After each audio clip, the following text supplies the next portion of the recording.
कोल्हापूर महानगरपालिकेमधील 85 लाखांच्या घोटाळा प्रकरणामध्ये ठेकेदाराकडून अधिकाऱ्यावरती आरोप करण्यात आले। अधिकाऱ्यांना टक्केवारीनुसार पैसे दिले जातात असा आरोप ठेकेदाराने केलेला आहे। ठेकेदार श्रीप्रसाद वराळे यांनी लेखी निवेदन देऊन ही माहिती दिली आहे। ठेकेदार वराळे यांनी मुख्यमंत्र्यांना मेलद्वारे हे पत्र पाठवलंय, तर महापालिका प्रशासक, लाचलुचपत विभाग आणि पोलीस अधीक्षकांना ही माहिती दिल्याचं वराळे यांनी लेखी माहितीत सांगितलंय। विशाल पुजारी या संदर्भातली माहिती देत आहेत। विशाल, नेमकं काय सांगण्याचा प्रयत्न करण्यात आलेला आहे या मेलच्या माध्यमातून?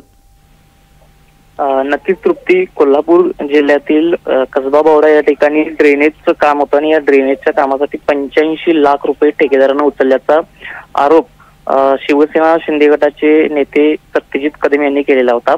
मात्र या आरोपानंतर आता संबंधित ठेकेदाराला महापालिकेकडून नोटीस बजावण्यात आलेली आणि या नोटिसीनंतर आता एक नवी माहिती जी आहे ती समोर येते, ती म्हणजे ठेकेदार श्रीप्रसाद वराळे यांनी जी लेखी निवेदन दिले त्या निवेदनामध्ये माहिती दिली की या सगळ्या कामामध्ये काही अधिकाऱ्यांना पैसे दिल्याचं त्यांनी सांगितलेलं आहे। खरं तर अधिकाऱ्यांवर थेट त्यांनी आरोप जो आहे तो केलेला आहे। टक्केवारीनुसार या सगळ्या प्रकरणामध्ये त्यांनी अधिकाऱ्यांना पैसे पोच केलेले आहेत। त्यामुळे सगळ्या प्रकरणामध्ये आता नवी दिशा जी आहे ती पाहायला मिळते, कारण 85 लाख घोटाळ्यामध्ये हा जो सगळा हे जे सगळं प्रकरण होतं त्याची कुठेतरी चौकशी करा अशी मागणी जी आहे ती गेली काही दिवसापासून होते आणि आता ठेकेदारांनाच अधिकाऱ्यांना पैसे दिले, त्यामुळे महापालिकेतला कुठेतरी भोंगळ कारभार पुढे येण्याचा प्रयत्न जो आहे तो सुरू असल्याचं पाहायला मिळते। मात्र या सगळ्या चौकशीमध्ये आता अधिकारी सुद्धा अडकण्याची शक्यता आहे। विशाल, धन्यवाद संपूर्ण माहिती करता।